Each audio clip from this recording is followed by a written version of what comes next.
Hey folks, this is just some review on solving single step equations. So generally when I do these, I kind of ask the same questions to myself over and over again. So if I'm looking at number one here, first thing, what's the variable, right? The variable is n.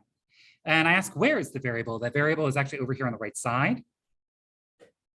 And then, so now I'm kind of focused on this 10n. Remember, my goal is to get it down to just n. That's all I want. So what's nice is I only have one term, 10n, on the right side.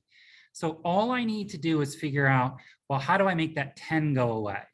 Now, as a reminder, when you have 10n, 10 is your coefficient. That's what that's called. That's the same thing as 10 times n. So we like to say like the multiplication is implied, meaning it's there even though you can't see it. So when you get down to the final term, like this one, you're going to undo the operation. So we're going to undo multiplication with division.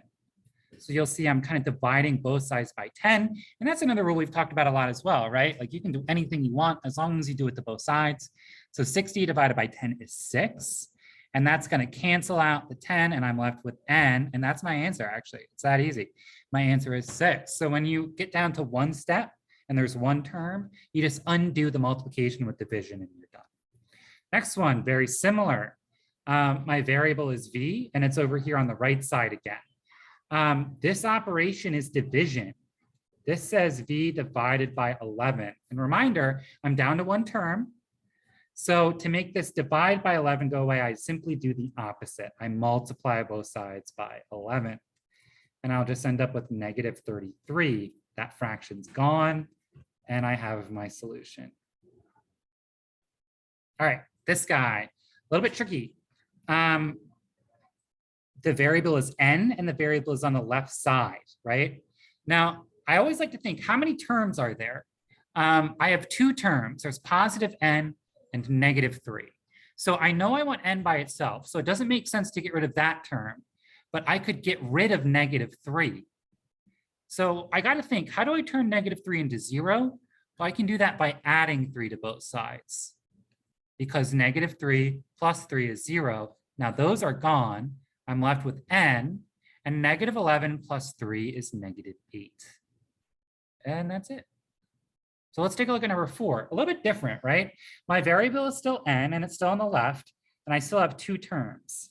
My terms are negative n and, negative 9 and positive n. So I want to get that negative 9 to go away, so n is now by itself. Again, I can make negative 9 go away by adding 9, because negative 9 plus 9 is 0. I'm left with n on the left, and I actually get an answer of 17. N is 17. So again, when you're solving single step equations, you want to ask, well, what's my variable? Where is it? And how many terms are there? If there's only one term, you need to either multiply or divide, right? You do the opposite of what you see. And if there's two terms, you just need to make one of those terms go away. And normally we're going to do that by either adding or subtracting, right? So because this term was negative, we add it. This term was negative, we add it. If it was actually 9 plus n, then you would just subtract it away, because 9 minus 9 is 0. So you just got to think, how do you turn that into 0? And that is it for single step equations.